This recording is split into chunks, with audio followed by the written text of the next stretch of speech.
Olá, turmas! Sejam todos muito bem-vindos à nossa penúltima aula desta fase 2, tá? Nessa aula, você vai produzir os resultados e as discussões de um jeito muito simples. Na sequência aqui do nosso mapa mental, nós estamos, então, no 8º passo de produção de resultados e discussões. E, por último, nós teremos a definição do título do trabalho. Então, pessoal, esse é o método que nós propomos, né, que nós fizemos essa proposta, para que vocês realizem um artigo, uma monografia, vocês consigam realizar um trabalho acadêmico, um trabalho científico, tá?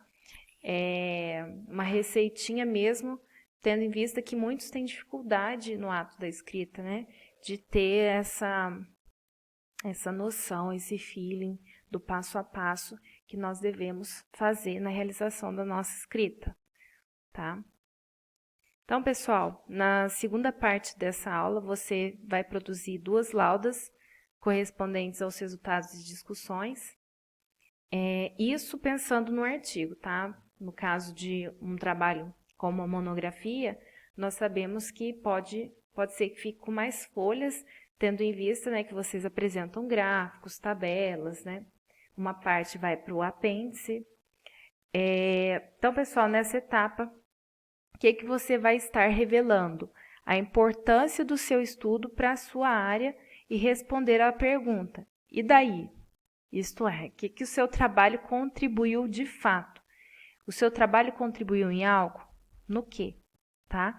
Não é para confundir com as considerações finais, tá? A parte de conclusão nós vamos ver ainda não é o momento. Lembrem-se das perguntas que nós vimos juntos, né, na nossa última aula, enquanto fazíamos a leitura do seu trabalho. Pois bem, agora a gente vai utilizar, tá? Fique atento às construções dos tópicos.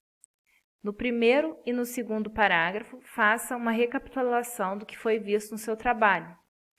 Nós temos uma lista de conectivos, né, nos nossos materiais de apoio, que são palavras e expressões para começar esse parágrafo, tá? Não sejam muito detalhistas, pois aqui o que a gente pretende é apenas passar um panorama geral, tá? Essa parte inicial dos resultados e discussões. Frise principalmente nos objetivos, relembre quais eram eles, pause o vídeo e faça esses parágrafos. No terceiro parágrafo, faça uma afirmação positiva acerca do que você escreveu, tá? Que essas discussões são importantes no sentido de, né? Em seguida, citação de 5 linhas, tá? Então, pessoal, nesse momento vocês vão estar pensando, refletindo sobre tudo que vocês escreveram, né? Por que é importante para a minha área, tá? Depois vocês vão colocar uma citação de algum autor que ainda não tenha sido citado ao longo do seu trabalho. Pessoal, alguns estudiosos pedem, tá, que na fundamentação teórica nós apresentemos, né, ao longo dos tópicos, tudo o que será chamado na parte de resultados e discussões, tá? Mas isso não é uma regra geral, é que fica melhor fundamentado o trabalho. Como é um caso de uma monografia, vocês não precisam de chamar todos os autores que estão lá na fundamentação teórica. É importante que eles apareçam, mas vocês podem, inclusive, adicionar outros autores que não estão presentes nos tópicos 2 e 3, tá? Alguns alunos têm essa dúvida se é necessário ter que chamar nos resultados de discussões, porque nem sempre os autores que nós chamamos na fundamentação teórica, né, fizeram um trabalho parecido conosco, que a gente consiga chamar ele no texto, tá?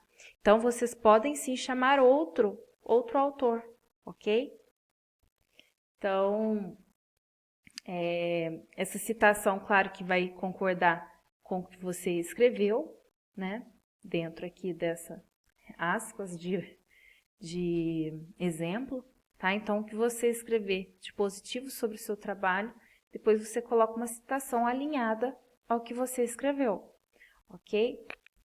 Tá? Então, vocês podem pausar o vídeo e produzir esse parágrafo. Já no quarto parágrafo, comente a citação parafraseando dois autores. Lembre-se que você não deve citá-los, mas dizer o que eles disseram com as suas palavras. Né? Nesse caso, as palavras são totalmente suas. Como um aprendizado seu a partir da visão de alguém. Então, você deve mesclar as duas visões. Tá? Então, pausem o vídeo e construam o parágrafo. No quinto parágrafo, faça uma comparação dos dois tópicos que você escreveu, tá? Tanto o tópico 2 quanto o tópico 3. Ah, professora, mas o meu trabalho, eu apresentei 3 tópicos. No caso, você faria uma comparação dos 3 tópicos que você escreveu, tá?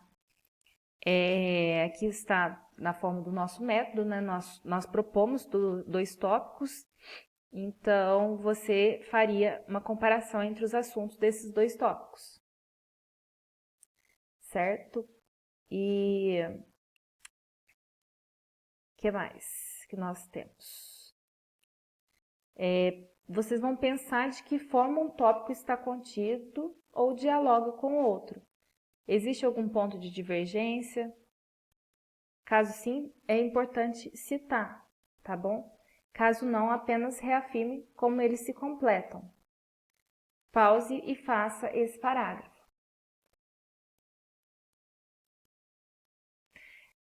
No sexto parágrafo, afirme o que descobriu durante a sua pesquisa, o que você não sabia e ficou sabendo a partir das leituras, dos ensaios que você realizou e desenvolvimento dos tópicos.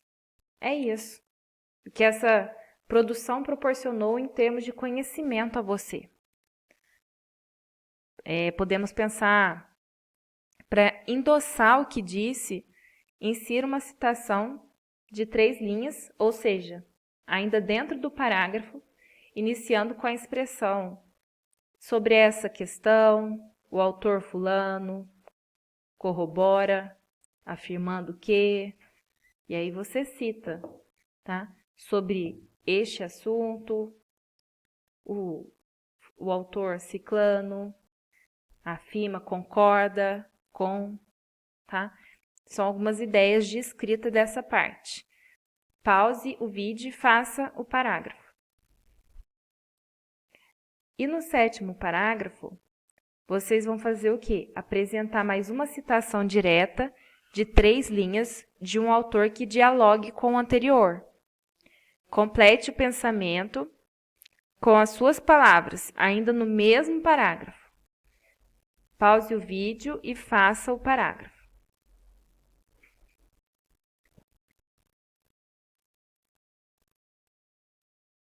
Por último, no oitavo e último parágrafo dessa proposta metodológica de escrita de artigo, que vocês podem adaptar para a monografia de vocês também, apresentem até 2 linhas as limitações de seu trabalho. Isso não é para confundir, pessoal, com depreciar o trabalho, denegrir o trabalho.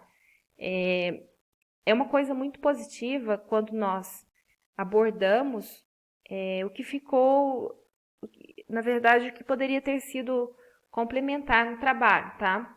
Isso é positivo e dá margem para um aprofundamento futuro, tá? Você não vai fazer, claro, que uma análise depreciativa negativa do seu trabalho, mas você vai contar como as discussões que você apresentou poderiam ter sido aprofundadas, tá?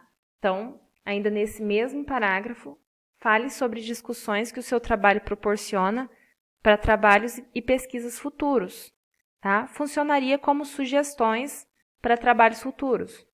Pense assim, se a outra pessoa vier a fazer um trabalho similar, produção desse trabalho que você fez, a partir desse artigo, a partir desse trabalho de conclusão, desse trabalho de conclusão de curso, o que ela poderia acrescentar?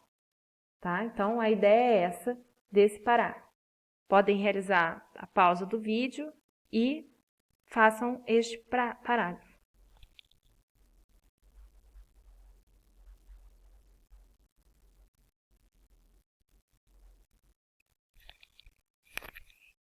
Então, pessoal, vale lembrar que algumas instituições ou alguns eventos, esse item do artigo, né, a parte de resultados e discussões, não é cobrado, tá? Às vezes cobram apenas a parte de considerações finais. Mas a maioria dos trabalhos, principalmente na área de engenharia que nós estamos, essa parte é fundamental e ela está presente em quase a totalidade de artigos, tá? Então, a ideia da realização dos resultados e discussões é isso, tá? Parabéns por terem chegado até aqui, né? Ao final de mais uma etapa, mais uma aula que chega ao fim. E você conseguiu romper o medo de escrever ou a falta de tempo. Veja até onde você chegou e comemore, porque a parte de fundamentação teórica, a parte de análise dos resultados é uma das partes mais difíceis de serem escritas. Depois, né, a nossa próxima etapa vai ser a definição do título de trabalho, que é relativamente simples, já que a gente já está com o trabalho bem delineado, tá? E a parte de considerações finais também vai vir naturalmente, tá? Então, essa fase de analisar os resultados, a gente faz a exposição dos resultados, né? Em forma de tabelas, de gráficos.